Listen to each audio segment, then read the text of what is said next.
नमस्कार दोस्तों, मैं हूं आपके साथ सोनी और स्वागत करती हूं आज के हमारे इस खास पेशकश में, जहां हम एक बार फिर से भारत सरकार द्वारा लागू किए गए डायरेक्ट सेलिंग रूल 2021 पर चर्चा करेंगे।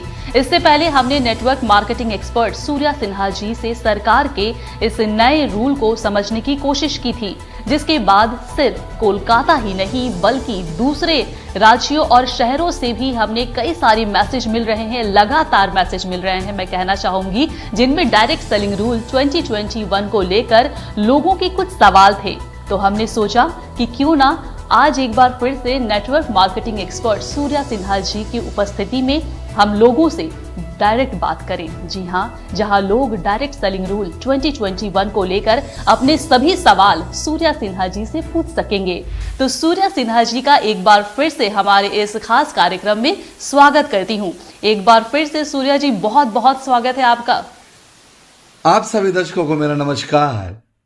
मुझे इस बात की बेहद खुशी है दोस्तों कि आज एक बार फिर से मैं आप लोगों के साथ इस नए डायरेक्ट सेलिंग रूल 2021 पर चर्चा करने वाला हूं। मैं जानता हूं कि आप लोगों के मन में अभी भी इस नए नियम को लेकर कई तरह के शक और सवाल हैं, और मैं आपके सभी सवालों के जवाब देने के लिए तैयार हूं।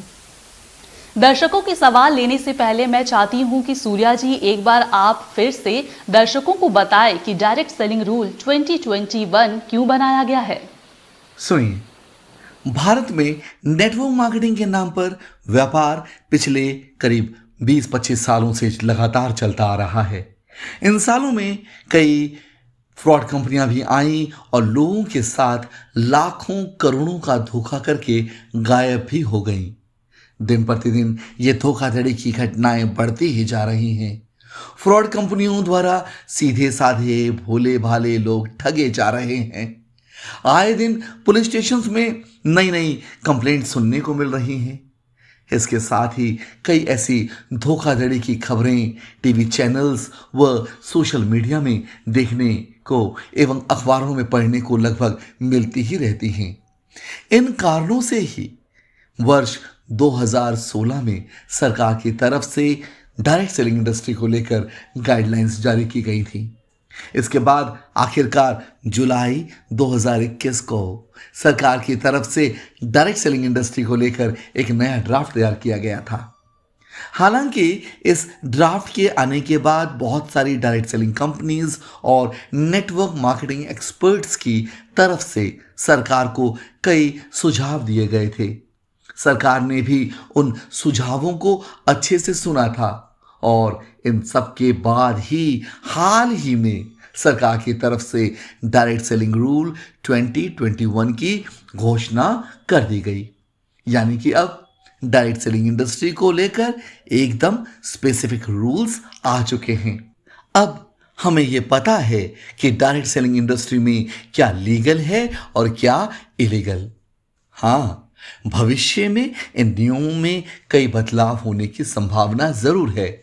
फिलहाल इस विषय पर चर्चाएं जारी हैं। तो अब कई दर्शकों के जो सवाल हैं हमारे पास पहुंच चुके हैं, और पहला सवाल पूछने से पहले मैं अपने दर्शकों को बता दूं कि एक बार फिर से अगर आपके मन में कोई सवाल है तो आप हमसे पूछ सकते हैं।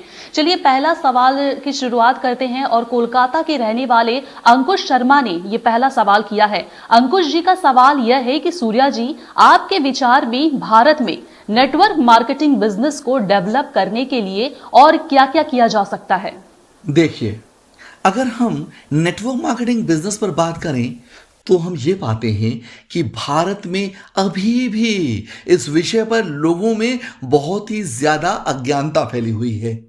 कारण इसका सीधा सा है कि जो लोग इस व्यवसाय से जुड़े हुए नहीं हैं और ना ही उन लोगों को इस व्यवसाय की कोई समझ है, वही लोग इस व्यवसाय के महापंडित और एक्सपर्ट बनकर लोगों को नेटवर्क मार्केटिंग बिजनेस सिखा रहे हैं।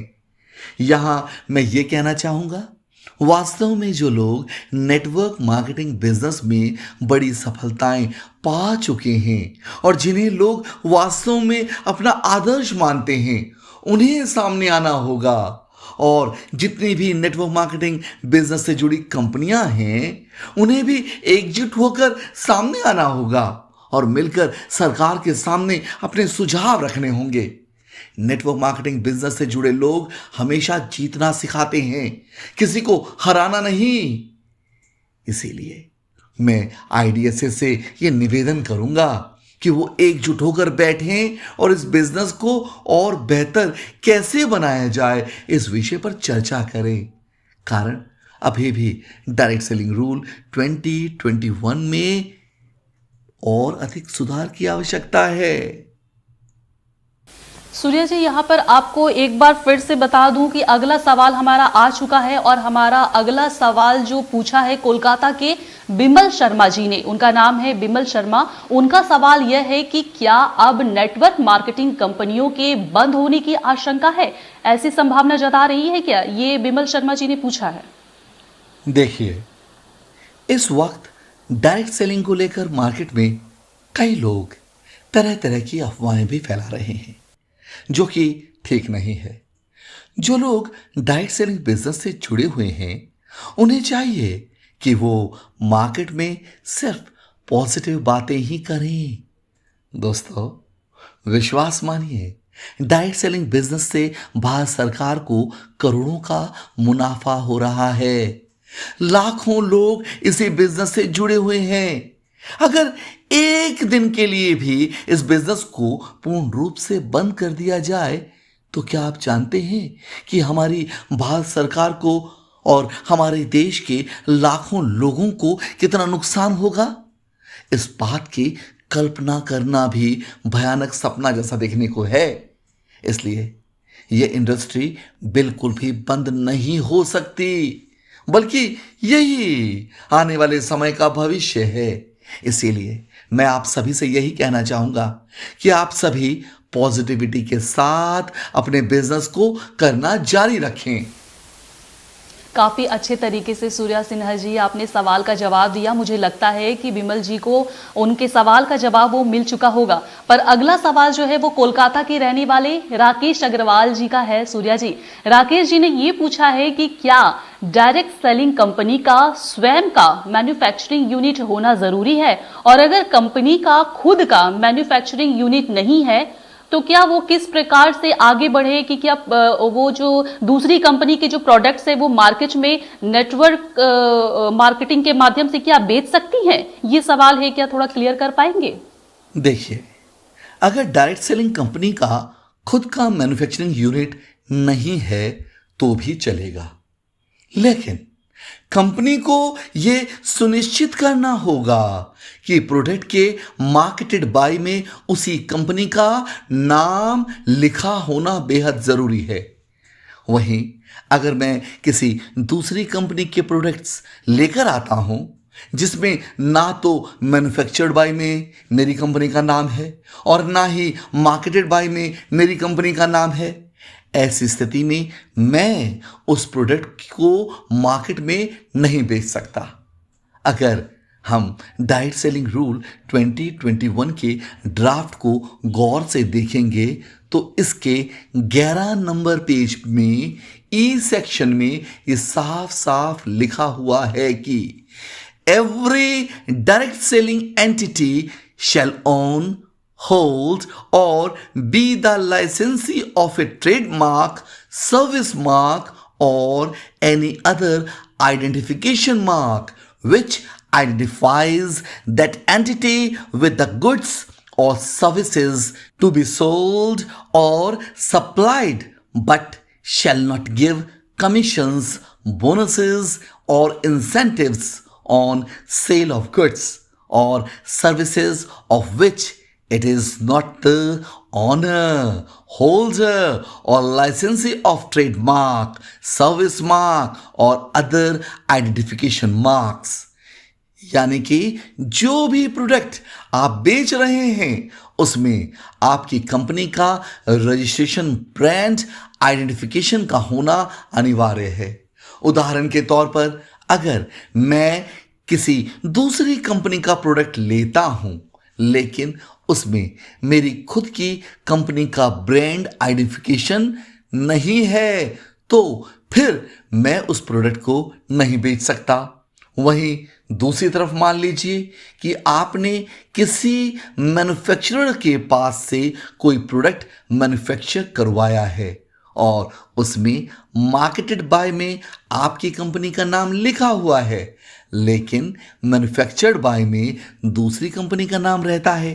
तो इस केस में भी ऐसे बहुत सारे नियम हैं जिन्हें फॉलो करने के बाद ही आप उन प्रोडक्ट्स को बेच सकेंगे। अब यहां सवाल यह उठता है कि वो नियम क्या हैं? तो सुनिए, सबसे पहली बात जो आपको ध्यान में रखनी है वो ये है कि आप जिनसे भी अपने प्रोडक्ट्स मैन्युफैक्चर करवा रहे हैं उनके पास मैन्युफैक्चरिंग लाइसेंस व अन्य लीगल डॉक्यूमेंट्स मौजूद होने चाहिए। यहां कहने का तात्पर्य यह है कि आपके मैन्युफैक्चरर के पास हर प्रोडक्ट्स के लिए लाइसेंस मौजूद होना चाहिए, तभी आप और आपकी कंपनी उस प्रोडक्ट को कानूनी तौर पर मार्केट में बेच सकती है।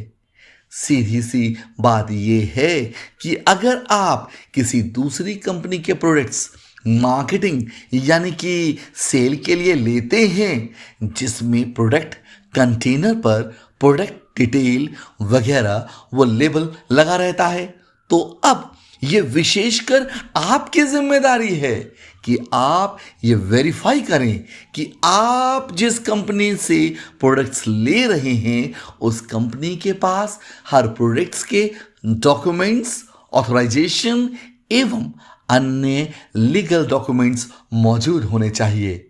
यहां मैं आपको यह भी बता दूं कि इस डायरेक्ट सेलिंग रूल 2021 में सरकार की तरफ से यह स्पष्ट कर दिया गया है कि प्रत्येक डायरेक्ट सेलिंग कंपनी को लीगल मेट्रोलॉजी एक्ट के सभी नियमों का पालन करते हुए ही अपने प्रोडक्ट्स को मार्केट में बेचना होगा।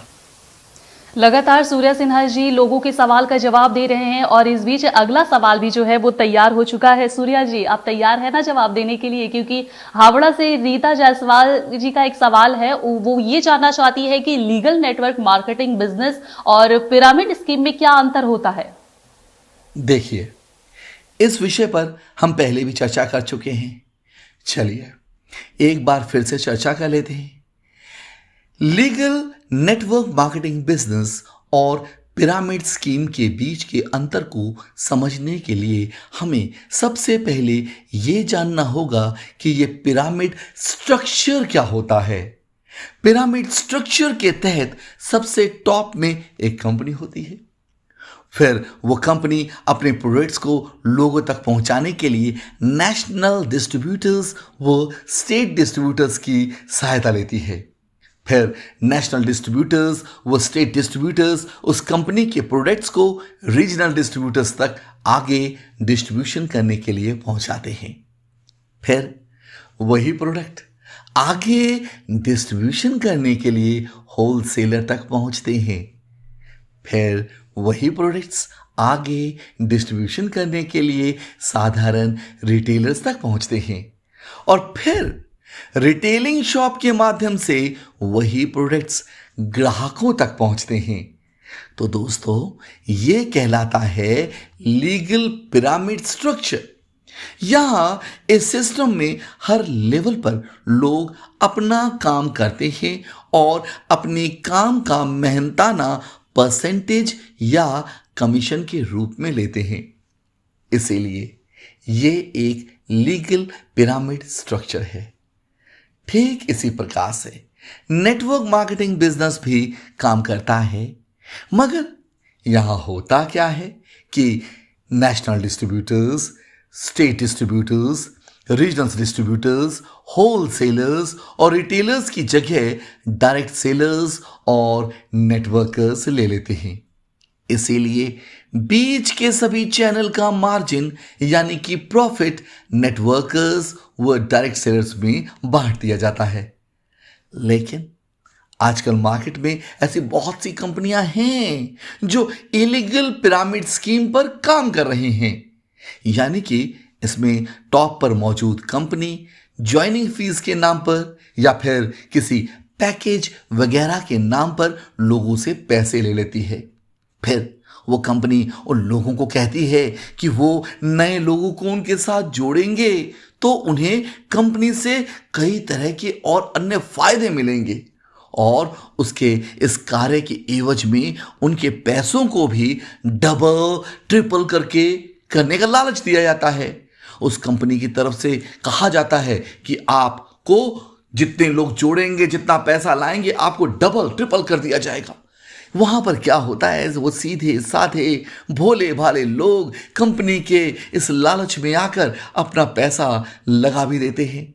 लेकिन कुछ महीनों के बाद उन्हें यह पता चलता है कि उनके हाथ कुछ भी नहीं लगा और उन्होंने उस कंपनी में जो पैसे लगाए थे वो सभी के सभी पैसे डूब गए। दरअसल इसे ही मनी सर्कुलेशन स्कीम या पोंजी स्कीम कहा जाता है दोस्तों, जहां कंपनी बहुत बड़े बड़े वादे करके लोगों से पैसे तो ले लेती है लेकिन बदले में उन्हें वैल्यू ऑफ मनी नहीं देती है। यानी कि लोगों के पैसों के वैल्यू का कोई भी प्रोडक्ट या सर्विस उन्हें नहीं दिया जाता है। ये सारा का सारा पैसा सिर्फ और सिर्फ कंपनी की जेब में चला जाता है और थोड़ा बहुत पैसा उन लोगों को मिलता है जिन्होंने अपने साथ कुछ लोगों को जोड़ा होता है और वहीं बॉटम में बैठा मौजूद व्यक्ति उनके पैसों के एवज में कुछ भी नहीं पाता है। वो अपने आप को ठगा हुआ सा पाता है। तो दोस्तों, ये हुआ इलीगल पिरामिड स्कीम जिस पर सरकार लगाम लगाने की कोशिश में लगी हुई है। सूर्या जी, इस बीच हमारे पास अभी अभी मनोज प्रसाद जी का सवाल आया है और उनका पूछना है कि बाइनरी भी क्या इलीगल पिरामिड स्कीम के तहत आता है? बाइनरी प्लान जो है वो पिरामिड स्कीम के अंतर्गत आता है या नहीं, ये जानने से पहले हमें ये समझना होगा कि आखिर पिरामिड स्कीम क्या होता है और सरकार यहां किस पिरामिड स्कीम की बात कर रही है। मैं ये बात बहुत ही अच्छे से जानता हूं कि अभी भी बहुत से लोग पिरामिड स्कीम को लेकर कंफ्यूज हैं। अगर हम डायरेक्ट सेलिंग रूल 2021 के ड्राफ्ट को देखेंगे तो इसके पेज नंबर 10 के आई सेक्शन में पिरामिड स्कीम की परिभाषा का जिक्र किया हुआ है। यहां पिरामिड स्कीम को इस प्रकार से परिभाषित किया गया है कि pyramid scheme means a multi layered network of subscribers. तो यहां जो कीवर्ड है वो है सब्सक्राइबर्स। सरकार की तरफ से इस ड्राफ्ट में डायरेक्ट सेलर्स को इन सब्सक्राइबर्स से अलग रखा गया है। यहां सब्सक्राइबर्स का मतलब ही उन्हीं लोगों से है जो मनी सर्कुलेशन स्कीम पर काम करते हैं। तो यहां डायरेक्ट सेलर्स को डरने की जरूरत नहीं है। अब जहां तक बात बाइनरी प्लान की है तो फिलहाल मार्केट में बहुत सारी बाइनरी प्लान बेस्ड कंपनीज काम कर रही हैं, लेकिन हो सकता है कि इनमें से कुछ कंपनियां इलीगल पिरामिड स्कीम के तहत काम कर रही हों। अब आपको ये देखना है कि अगर आपकी कंपनी बाइनरी प्लान बेस्ड है तो आपकी कंपनी सरकार के नियम को कितना फॉलो कर रही है। दोस्तों, इन बातों का पता आपको खुद लगाना होगा और इसके लिए भी सरकार की तरफ से आपको 90 दिनों का समय दिया गया है। तो इसलिए अभी ये कहना बहुत ही ज्यादा जल्दबाजी होगी कि कौन सी कंपनी पूरी तरह से इलीगल है। फिलहाल जो कंपनियां इलीगल पिरामिड स्कीम के तहत काम कर रही हैं, अगर आने वाले 90 दिनों के अंदर उन्होंने सरकार के अनुसार अपनी नीतियों में बदलाव कर लिया तो ऐसी कंपनियां भी सरवाइव करने की स्थिति में आ जाएंगी। हालांकि 90 दिन बीत जाने के बाद भी अगर वो कंपनियां अपने आप को नियम के दायरे में नहीं लाती हैं तो फिर ऐसी कंपनियां नहीं चलेंगी।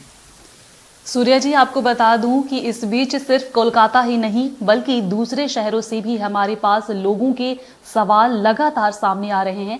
जैसे कि अगला सवाल पूछा गया है भुवनेश्वर के रहने वाले, जी हाँ, भुवनेश्वर के रहने वाले रोहित प्रकाश का अगला सवाल है। और रोहित जी का सवाल यह है कि क्या मल्टी लेवल मार्केटिंग में क्रिप्टो करेंसी इलीगल माना गया है? एक बार फिर से सूर्य जी मैं बता दूं कि मल्टी लेवल मार्केटिंग में क्रिप्टो करेंसी इलीगल है, ये सवाल किया है रोहित जी ने। देखिए, डायरेक्ट सेलिंग रूल 2021 में कहीं भी सरकार की तरफ से करेंसी का जिक्र नहीं किया गया है। तो अगर आप इंडियन करेंसी में अपने व्यापार को डीलिंग करते हैं तो उसके लिए सरकार की तरफ से इंडियन करेंसी को लेकर जो रूल बनाया गया है आपको उन नियमों का अनुसरण करना होगा। वहीं अगर आप किसी फॉरेन करेंसी में अपने व्यापार की डीलिंग करते हैं तो आपको फॉरेन करेंसी को लेकर सरकार द्वारा बनाए गए नियमों को मानना पड़ेगा। और जहां तक सवाल क्रिप्टो का है तो मैं आपको बता दूं कि भारत सरकार क्रिप्टो बिल पर काम कर रही है। इस विषय पर एक ड्राफ्ट तो आ ही चुका है, लेकिन इससे संबंधित कोई कानून अभी तक लागू नहीं किया गया है। तो अभी हमें उस कानून के लागू होने का इंतजार करना होगा। उसके बाद ही यह कहना उचित होगा कि क्रिप्टो करेंसी के बेसिस पर कानूनी तौर पर कोई भी बिजनेस किया जा सकता है या नहीं। इस बीच सूर्या जी, हावड़ा से हमारे हल्दिया से, माफ कीजिएगा, हल्दिया से हमारे पास एक और सवाल आ चुका है। अगला सवाल हल्दिया के रहने वाले अमित वर्मा ने पूछा है और अमित जी का ये सवाल है कि क्या डायरेक्ट सेलिंग कंपनी के लिए ब्रांड रजिस्ट्रेशन या ट्रेडमार्क रजिस्ट्रेशन करवाना जरूरी है? सुनिए, ट्रेडमार्क रजिस्ट्रेशन कराना तो प्रत्येक कंपनी के लिए बेहद जरूरी है। हालांकि कुछ चीजें हैं जो प्रोडक्ट टू प्रोडक्ट वेरी करती हैं और अब इन बातों का ध्यान हर कंपनी को रखना होगा। कंपनी को यह देखना होगा कि उनके प्रोडक्ट का कंजम्पशन कैसा है, उसे बनाया कैसे गया है और वो प्रोडक्ट कौन से एक्ट के अंतर्गत आते हैं। यहां मेरे कहने का तात्पर्य ये है कि कुछ प्रोडक्ट्स ऐसे होते हैं जो ड्रग्स और कॉस्मेटिक्स एक्ट के तहत आते हैं, वहीं कुछ प्रोडक्ट्स ऐसे होते हैं जो फसाई यानी कि फूड सेफ्टी एक्ट के तहत आते हैं। तो सरकार की तरफ से हर प्रोडक्ट के लिए जो नियम बनाए गए हैं उन्हीं नियमों के अनुसार ही सभी कंपनियों को चलना होगा और प्रोडक्ट्स के जो लेबल्स होते हैं उसके लिए भी कंपनियों को लीगल मेट्रोलॉजी एक्ट के तहत काम करना होगा। तो इसका मतलब यह है कि अगर किसी कंपनी ने सिर्फ ट्रेडमार्क रजिस्टर करा लिया है और वो अपने प्रोडक्ट्स बाजारों में बेच रही है तो इससे ये साबित नहीं होता कि वो कंपनी पूर्ण रूप से लीगल वे में काम कर रही है। लेकिन जैसा कि अभी अभी मैंने आपको बताया कि ट्रेडमार्क रजिस्ट्रेशन के अलावा और भी कई सारी चीजें हैं जिन्हें एज अ डायरेक्ट सेलिंग आपको फॉलो करना होगा।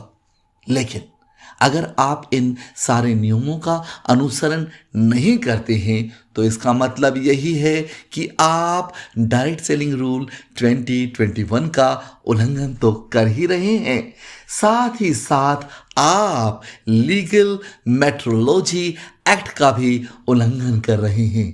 तो इन सब मामलों में भी आपको सावधान रहने की जरूरत है। ये आपकी ही जिम्मेदारी है कि आप बाजारों में जो भी प्रोडक्ट बेच रहे हैं वो पूर्ण रूप से लीगल हों। इस बीच सूर्या जी, अगला सवाल कोलकाता से आ रहा है और कोलकाता की रहने वाली रितिका मिश्रा हैं। रितिका जी ये जानना चाहती हैं कि क्या डायरेक्ट सेलिंग रूल 2021 आने के बाद से क्या हम अपना नेटवर्क डेवलप नहीं कर सकते? इसका जवाब मैं पहले भी दे चुका हूं और एक बार फिर मैं आपसे यही कहना चाहता हूं कि बेशक आप अपना नेटवर्क विकसित कर सकते हैं, लेकिन एक बात का ध्यान रखें कि जब तक आपकी कंपनी सरकार के नियम के तहत काम कर रही है, यानी कि डायरेक्ट सेलिंग रूल 2021 के अनुसार काम कर रही है, तो बिल्कुल आप अपना नेटवर्क विकसित कर सकते हैं। लेकिन अगर आप लोगों से पैसे लेकर उनके पैसे डबल करने, ट्रिपल करने की स्कीम पर काम कर रहे हैं, तो अब आपको सतर्क होने की जरूरत है।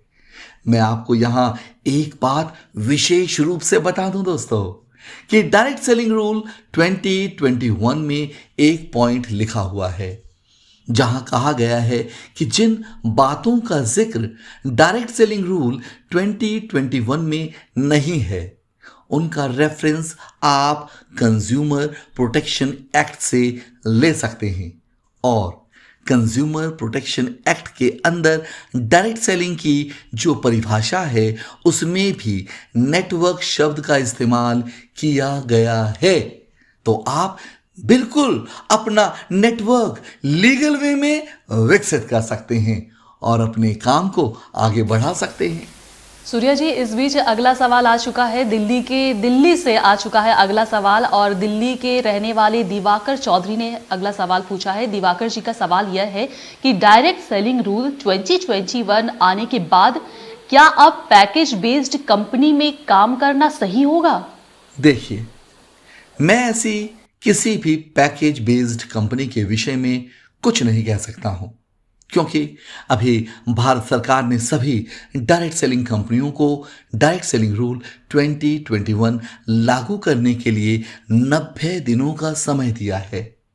इन 90 दिनों के बीत जाने के बाद ही इस बात का पता चलेगा कि कौन सी कंपनियां सरकार के नियम के अनुसार काम कर रही हैं और कौन सी कंपनियां सरकार के नियम के खिलाफ काम कर रही हैं।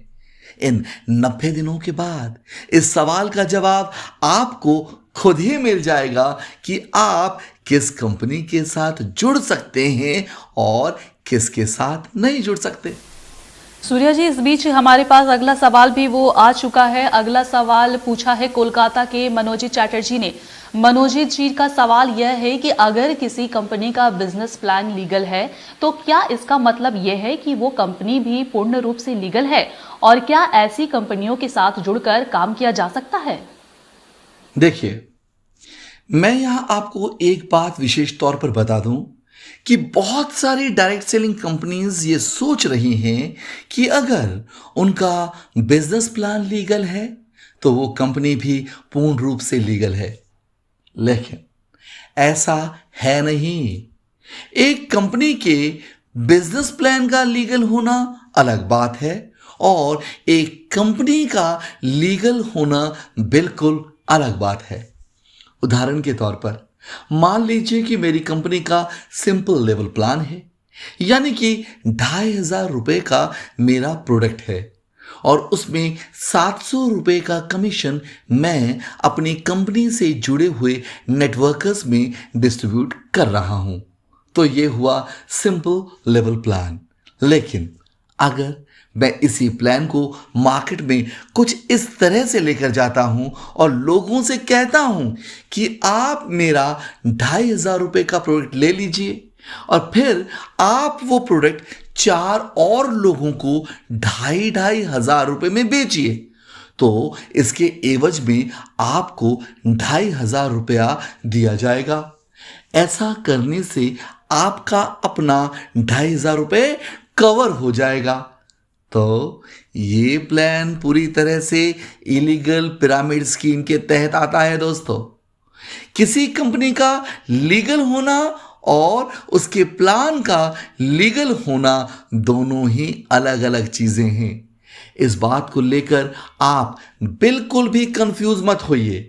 फिलहाल तो सरकार ने इन नए नियमों को लागू करने के लिए सभी डायरेक्ट सेलिंग कंपनियों को 90 दिनों का समय दिया है। तो अब कंपनियां अपने प्लान को एक बार फिर से रिवाइज करेंगी और फिर 90 दिनों के बाद सभी कंपनियां सरकार के सामने ये प्रूफ भी करेंगी कि अब वे डायरेक्ट सेलिंग रूल 2021 के तहत ही काम कर रही हैं। तभी आप लोग भी ये अच्छे से समझ पाएंगे कि कौन सी कंपनी लीगल है और कौन सी कंपनी का मार्केटिंग प्लान लीगल नहीं है। लगातार सूर्या जी लोगों की दुविधा का जो है सवाल की दुविधा जो है उनको हल करने में लगे हुए हैं। इस बीच अगला सवाल भी हमारे पास आ चुका है बर्दवान से। बर्दवान के रहने वाले अमन शर्मा का अगला सवाल है। अमन जी का सवाल यह है कि कोई भी डायरेक्ट सेलिंग कंपनी कैसे अपने बिजनेस प्लान को लीगल बना सकती है, ये बताइए। अब देखिए, इसका जवाब बेहद साधारण सा है। अब सभी कंपनियों को डायरेक्ट सेलिंग रूल 2021 को ध्यान से पढ़ना होगा और उसके अनुसार ही अपने प्लान में बदलाव करना होगा। इस तरह से अब हर एक डायरेक्ट सेलिंग कंपनी अपने बिजनेस प्लान को लीगल बना सकती है।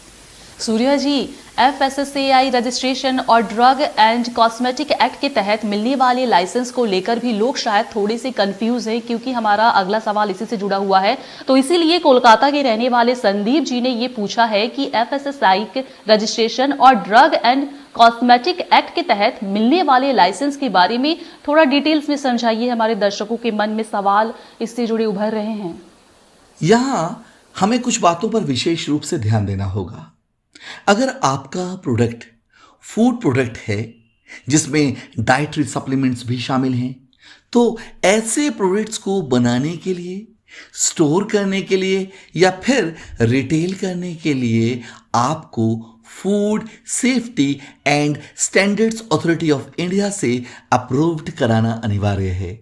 यानी कि बिना अप्रूवल के आप कोई भी खाने की चीज, यहां तक कि पानी की एक बोतल भी नहीं बेच सकते हैं।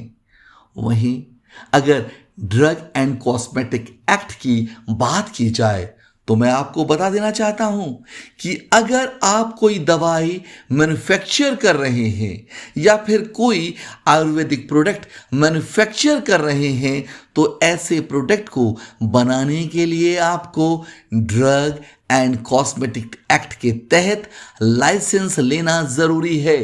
दूसरी बात, अगर आप कोई दवाई या कॉस्मेटिक प्रोडक्ट बेच रहे हैं तो भी आपको लाइसेंस लेने की जरूरत है।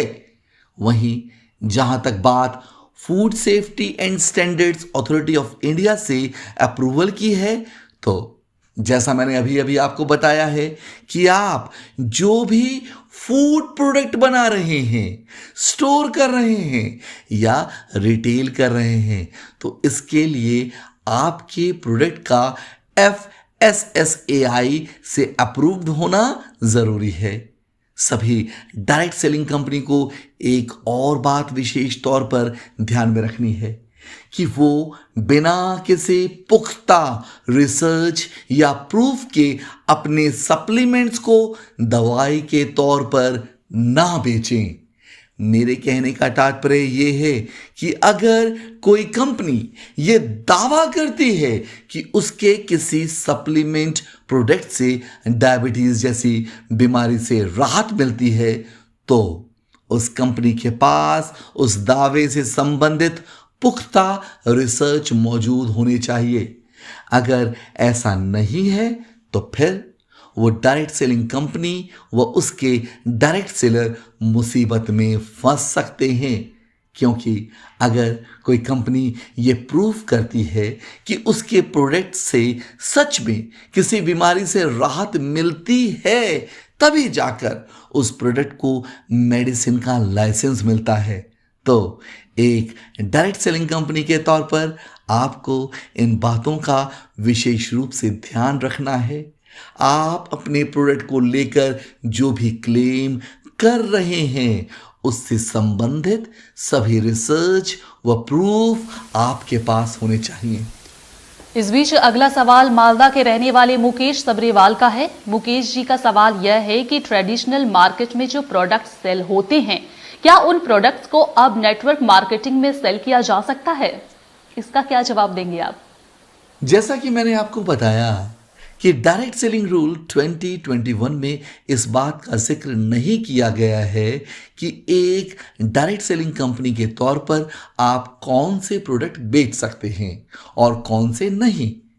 जहां तक बात ट्रेडिशनल प्रोडक्ट्स और नेटवर्क मार्केटिंग प्रोडक्ट्स की है, तो इन दोनों ही प्रोडक्ट्स में वैसे कुछ खास अंतर नहीं होता है, लेकिन एक बात का आपको विशेष ध्यान रखना है कि आपकी कंपनी आपको जो भी प्रोडक्ट बेचने के लिए कह रही है, उस प्रोडक्ट का trademark certification, service mark certificate या फिर ब्रांड आइडेंटिफिकेशन मार्क आपकी कंपनी के पास मौजूद होना चाहिए। यहां मेरे कहने का मतलब ये है कि मान लीजिए आप किसी कंपनी का प्रोडक्ट बेच रहे हैं और अगर उस प्रोडक्ट को लेकर कोई शिकायत आती है, तो उस शिकायत का जवाब देने के लिए सभी लीगल डॉक्यूमेंट्स आपकी कंपनी के पास मौजूद होने चाहिए। ऐसा ना हो कि आपने किसी कंपनी का प्रोडक्ट बेचा और उस प्रोडक्ट का ना तो कोई ट्रेडमार्क है और ना ही कोई ब्रांड आइडेंटिफिकेशन मार्क है। तो ऐसे में अगर कुछ गड़बड़ी होती है तो आप फंस सकते हैं। इसीलिए सावधान रहें और ऐसे प्रोडक्ट को मार्केट में बेचने से बचें। अगर आप किसी भी कंपनी का प्रोडक्ट बेच रहे हैं तो ये देख लें कि उस प्रोडक्ट के लेबल लीगल मेट्रोलॉजी एक्ट के तहत तैयार किए गए हैं या नहीं।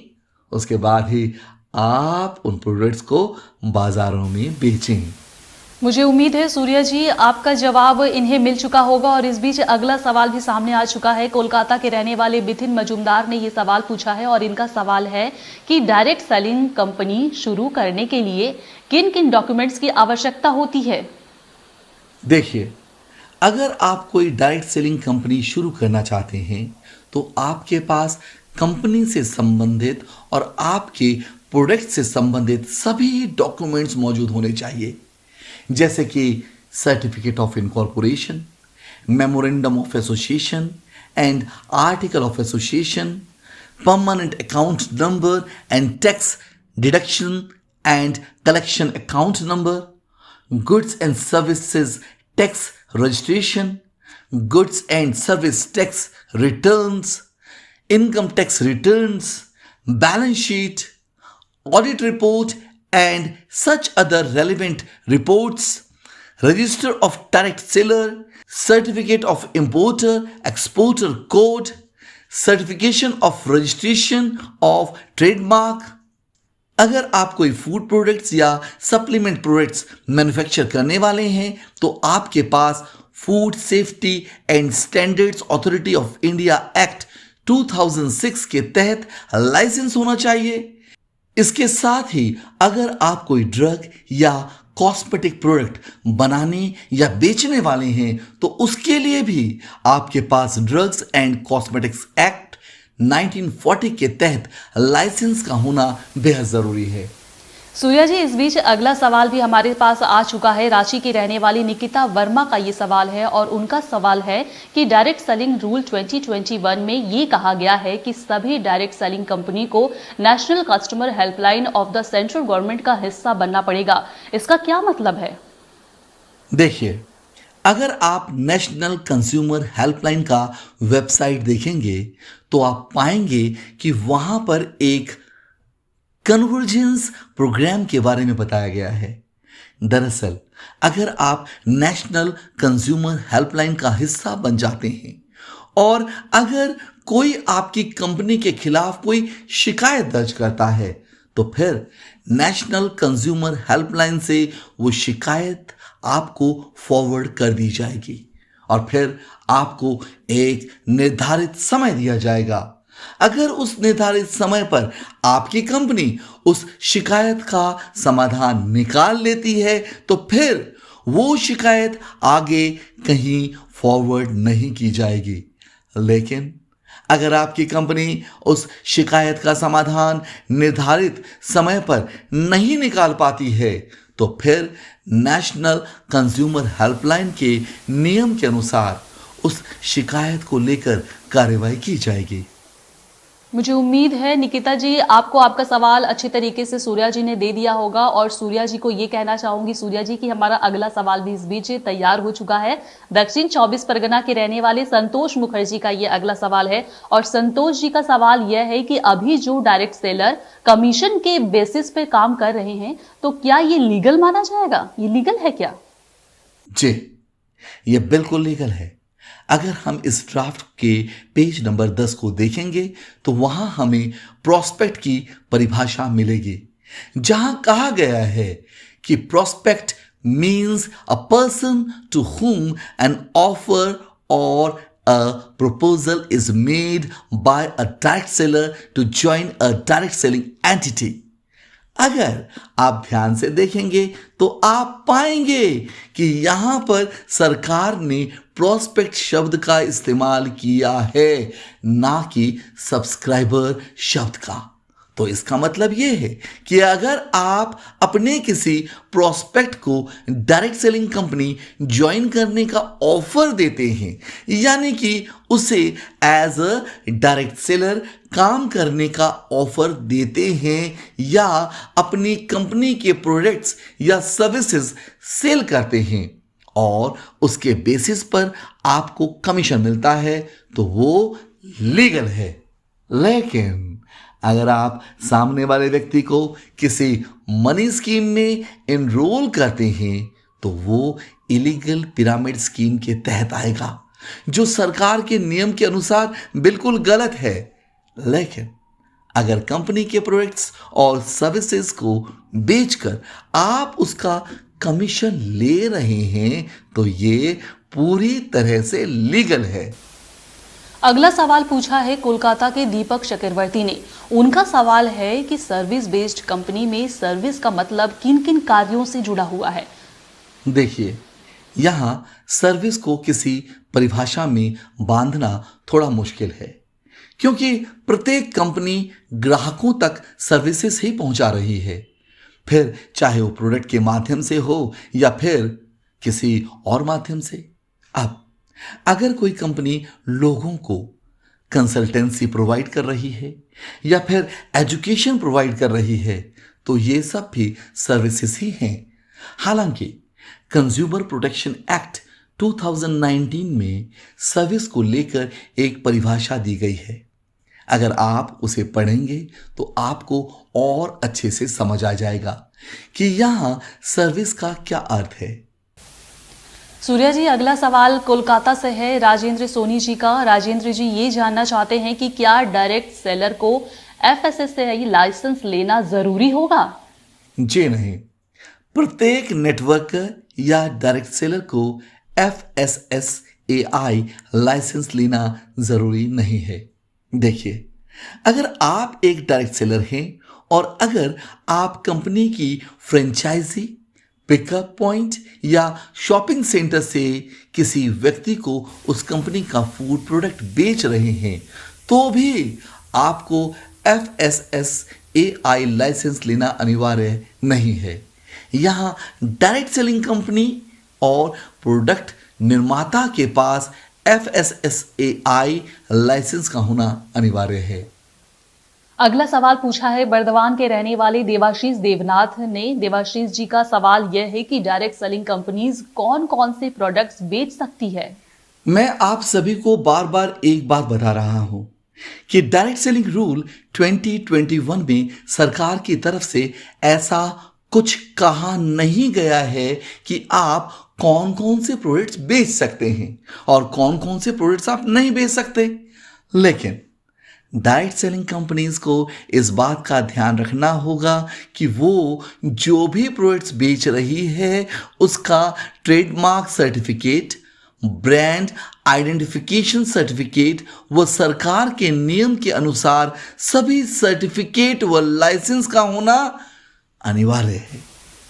इस बीच हम आगे बढ़ते हैं हमारे आज के कार्यक्रम के अंतिम सवाल की तरफ। जी हाँ सूर्या जी, आप लोगों के सवाल का जवाब दे रहे हैं और ये अंतिम सवाल की तरफ हम बढ़ रहे हैं। सूर्या जी, अंतिम सवाल भी देवाशीष देवनाथ जी ने ही पूछा है और उनका कहना है कि अगर मैन्युफैक्चरर के पास FSSAI लाइसेंस है तो भी क्या उन प्रोडक्ट्स को बेचने वाली डायरेक्ट सेलिंग कंपनी को इसका जो लाइसेंस है यानी FSSAI लाइसेंस लेना क्या जरूरी होगा? जी हाँ, अगर किसी मैन्युफैक्चरर से आप कोई फूड प्रोडक्ट लेते हैं और आप उन फूड प्रोडक्ट्स को होलसेल या रिटेल करते हैं तो आपको भी FSSAI लाइसेंस लेना होगा। यानी कि मैन्युफैक्चरर के पास लाइसेंस होने के बाद भी एक डायरेक्ट सेलिंग कंपनी के तौर पर आपको भी लाइसेंस लेना होगा। आपकी कंपनी का जो टर्नओवर है या जो प्रॉफिट है और उसके अनुसार आप जिस कैटेगरी में आते हैं उस कैटेगरी के हिसाब से आपके पास FSSAI लाइसेंस या रजिस्ट्रेशन का होना अनिवार्य है। सूर्या जी, अब आप हमारे दर्शकों को नेटवर्क मार्केटिंग बिजनेस पर कुछ संदेश देना चाहेंगे, क्योंकि इतने सारे सवाल जो हमारे दर्शक के मन में उभर रहे हैं, जाहिर सी बात है कि कुछ छोटा सा संदेश वो चाहते हैं आपसे। जी जरूर, मैं यहाँ उपस्थित सभी दर्शकों से यह कहना चाहूंगा कि विश्वास मानिए, नेटवर्क मार्केटिंग बिजनेस दुनिया का सबसे खूबसूरत और सबसे बेहतरीन बिजनेस है। आने वाले समय में यही बिजनेस राज करने वाला है। मैं यह कहना चाहूंगा कि यह समय आया है, असली समय, जहां पर लोग अब नेटवर्क मार्केटिंग बिजनेस करके अपने जीवन को सुधार सकते हैं। असली नेटवर्क मार्केटिंग बिजनेस तो अब शुरू होने जा रहा है भारत में। मैं कहना चाहूंगा जो लोग भी इस बिजनेस से जुड़े हुए हैं उन्हें मुबारक हो कि आप दुनिया के सबसे बेहतरीन बिजनेस से जुड़े हुए हैं, और जो लोग नहीं जुड़े हुए हैं, प्लानिंग कर रहे हैं इस बिजनेस से जुड़ने की, उनसे मैं कहना चाहूंगा कि वो ज्यादा समय ना लगाएं, इस खूबसूरत बिजनेस से जुड़ें, क्योंकि यही बिजनेस आगे जाके एक बहुत बड़ा रूप लेने वाला है। यही एक ऐसा बिजनेस है जहां पर आप ना सिर्फ अपने सपनों को साकार कर सकते हैं, बल्कि अपने साथ जुड़े लोगों के सपनों को भी साकार कर सकते हैं। यहाँ आप अपना भला करते हैं, अपने परिवार का भला करते हैं, अपने दोस्तों का भला करते हैं, अपने समाज का भला करते हैं, साथ ही साथ अपने देश का भी भला करते हैं। यही एक ऐसा बिजनेस है जहाँ लोगों को आगे बढ़ने के लिए प्रेरित किया जाता है। मैं युवाओं से भी कहना चाहूँगा जो अभी पढ़ाई करके अभी जस्ट निकले हैं, मैं कहता हूँ बेशक आप इस बिजनेस को करें ना करें ये बाद की बात है, मगर इस बिजनेस को ज्वाइन जरूर करें। 2 साल तक, कम से कम 2 साल तक इस बिजनेस में रहें और इस बिजनेस को सीखें, इसके एथिक्स को सीखें। इस बिजनेस में आकर आप जीवन में कामयाब होने की बहुत सी चीजें सीखेंगे, आपके अंदर परिवर्तन आएगा और आप स्वयं कहेंगे वाकई में मेरा जीवन सफल हो गया है। मैं यही आशा करता हूं कि आने वाले समय में ये नेटवर्क मार्केटिंग बिजनेस बुलंदियों को छुएगा, और जो लोग इस बिजनेस में जुड़े हुए हैं, जो लोग इस बिजनेस को सच्चाई के साथ, ईमानदारी के साथ, विश्वास के साथ, एथिकली कर रहे हैं, वे लोग इस बिजनेस में बहुत आगे जाएंगे।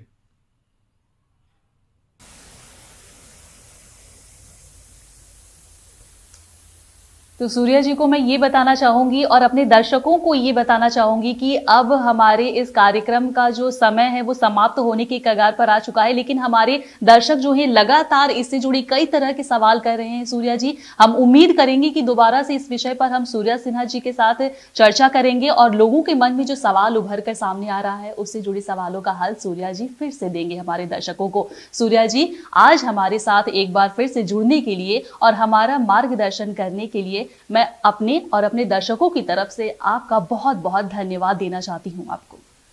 धन्यवाद, और आप सभी को मेरा नमस्कार।